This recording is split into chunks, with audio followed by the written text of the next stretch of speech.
Welcome to The Explainer. Today we're diving deep into the anatomy of a modern-day hijacking. We're going to break down the tactics, the psychology, and the incredible leadership on display when a massive cargo ship gets hunted by a tiny band of pirates. This is a story of strategy under the most intense pressure imaginable. So let's just jump right in with the 5 words that instantly turned a totally routine voyage into a desperate fight for survival. Imagine hearing that over the ship's intercom. Yeah, for the crew of the Marsk, Alabama, this just got very, very real. So how does a crisis like this even begin? Well, it doesn't start with a bang, not even a warning shot. It starts with something much, much quieter. Just 2 little blips on a radar screen, miles from anything, out in the middle of the open ocean. Now what do? The captain's first reaction isn't panic. It's a test, pure strategy. He orders a tiny course correction, just 5 degrees, and he waits. It's a simple question, really. Are you going to follow me? Their next move is going to tell him everything he needs to know. And this is where you really see what they're up against. You've got this enormous, colossal cargo ship on one side, and on the other, these 2 tiny, agile skiffs that are just flying across the water. It is a total David and Goliath situation.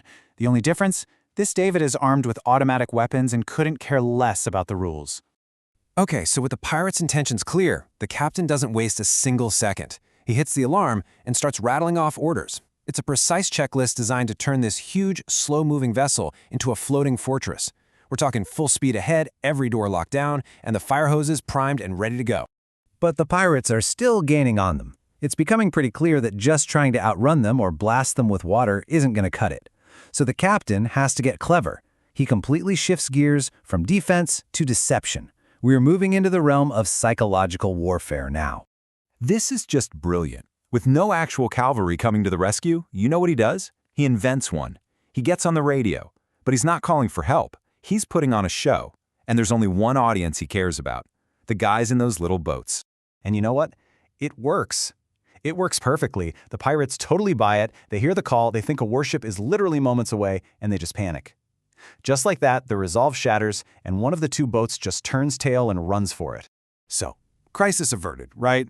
You'd think so, but that victory was so temporary, because as soon as that immediate threat seems to have passed, a whole new problem pops up. And this time, it's coming from inside the ship. You have to imagine, the adrenaline is fading, and now the fear is mixing with, well, frustration.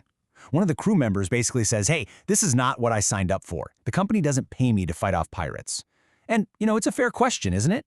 Where does your duty end and just pure self-preservation begin? Captain Phillips, though, he sees it differently. His reply is pretty blunt, very pragmatic. You signed the company contract. You knew the route. For him, it's simple.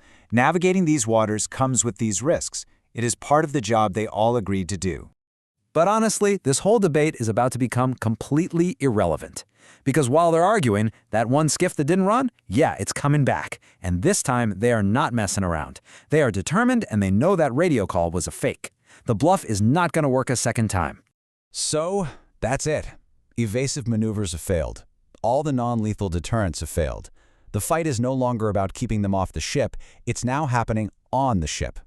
The battle for control of the Marsk, Alabama has truly begun. And it all happens so fast. Terrifyingly fast. The crew hits them with the fire hoses, but the pirates just start shooting, neutralizing that defense pretty quickly. In what feels like just a matter of minutes, they're right alongside the ship, they hook a ladder on, and they're on board. The defenses have been totally overwhelmed. Now check this out. Even in this moment, with pirates literally boarding his ship, the captain is still thinking 3 moves ahead. His last order isn't a plea for help, it's an intelligence report for his hidden crew. He confirms the number of attackers, tells them to lock everything down, and sets a password. He's already planning for the next phase of the fight, even as he's about to lose this one. Okay, so the fight for the ship itself is over. The pirates won that round. But now a totally different kind of battle is about to begin right there on the bridge. This one isn't about weapons. It's about wits, negotiation, and sheer psychological endurance. The pirate leader, Naji, immediately sets the terms. And what he says is really telling. He frames this whole hijacking not as some act of terror, but as a commercial transaction. He says, we are not terrorists, we are businessmen. For him, this isn't about ideology, it's all about the money. So the captain decides to test this business proposition. He offers them the $30,000 that's in the ship's safe. It's not a lot, of course, but it's all he has right there. He's probing, trying to see what he's really dealing with. And the offer is met with just furious contempt. I mean, that one line tells you everything about the huge gap in expectations here. These guys didn't risk their lives for 30 grand. They came for a multi-million-dollar prize. The ship, the cargo, the whole shebang. To them, $30,000 is an insult. So with the negotiation failing spectacularly, the captain has to pivot, and fast. He goes back to what worked before, a bluff. He tells them their aggressive chase has basically broken the ship. He's trying to devalue the asset, right? To convince them their prize is now a worthless piece of junk, hoping it'll give him some kind of leverage. But Najee sees right through it, and he immediately escalates things, changing the rules of the game entirely. This is no longer a business deal about a broken ship, it's a hostage crisis, and he makes it crystal clear that the crew's lives are now on the line. And this is an absolutely incredible moment of leadership. In a final, desperate gamble, the captain makes himself the sole focus. He offers his own life to protect his hidden crew. He makes the entire conflict about him and him alone. Just an unbelievable strategic move under fire. And here, he just completely flips the script. He leverages the pirates' own objective, finding the crew, against them. By agreeing to lead the search, he actually takes control of his captor's movements. He's guiding them down into the belly of the ship, into this huge steel maze that he knows like the back of his hand, and they have no idea what they're walking into. You see, the physical takeover of the ship, that was just the opening move. The real conflict, as we've seen, was this high-stakes chess match. It was a battle of psychology, of leadership, of calculated risks. And it leaves us with this one crucial question. When a situation spirals completely out of control, who really wins?